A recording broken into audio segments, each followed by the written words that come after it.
చూద్దాం. AP liquor scam case నిందితులకు remand ముగియడంతో Vijayawada ACB కోర్టులో విచారణ జరిగింది. సిట్ పట్టుకున్న 11 కోట్లను తనకు ఆపాదిస్తున్నారని కసిరెడ్డి కోర్టు దృష్టికి తీసుకొచ్చారు. ఈ అంశానికి సంబంధించి ఆదేశాల కాపీలను చూసుకోవాలని ఆయనకు న్యాయాధికారి సూచిస్తూ రిమాండ్ను 12వ తేదీ వరకు పొడిగించారు.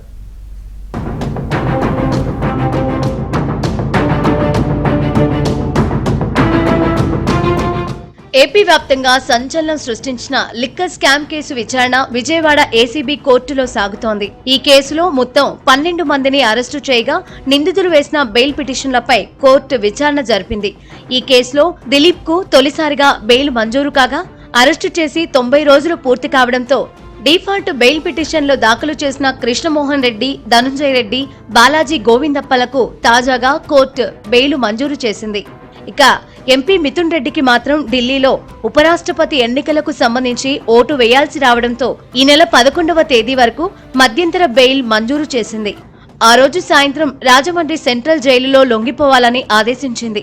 అయితే డిఫాల్ట్ బెయిల్ పిటిషన్లపై బెయిల్ మంజూరు చేయడంపై సిట్ హైకోర్టును ఆశ్రయించగా కేసు విచారణ సాగుతుంది. ఈ పరిణామాల నేపథ్యంలో మద్యం కేసులో రిమాండ్ ముగియడంతో నిందితుల్ని కోర్టుకు తీసుకువచ్చారు.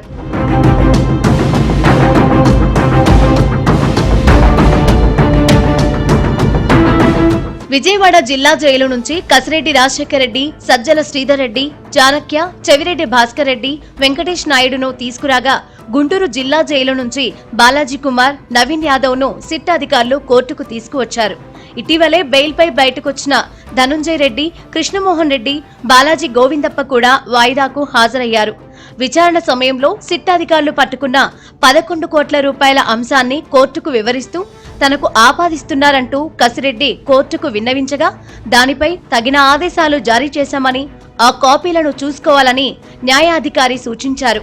ఇక నిందితుల బెయిల్ పిటిషన్లపై ప్రాసిక్యూషన్, నిందితుల తరపు మధ్య వాదనలు తీవ్రంగా జరిగాయి. 90 రోజులు దాటినా ఇంకా నిందితులకు బెయిల్ రాకుండా కుట్రపూరితంగా ప్రాసిక్యూషన్ వ్యవహరిస్తుందని డిఫెన్స్ న్యాయవాదులు కోర్టుకు వివరించారు. ఛార్జిషీట్ల పేరుతో తరచూ ఏదో ఒక సాకుతో అడ్డంకులు కలిగిస్తున్నారని కోర్టుకు విన్నవించారు. అయితే ఈ డిఫాల్ట్ బెయిల్ పిటిషన్లపై 11వ తేదీన హైకోర్టులో విచారణ ఉందని న్యాయవాదులు కోర్టుకు చెప్పడంతో అక్కడ విచారణ చేసిన తర్వాతే దీనిపై కోర్టులో విచారిద్దామని అభిప్రాయపడ్డ న్యాయాధికారి రిమాండ్ను 12వ తేదీ వరకు పొడిగించారు.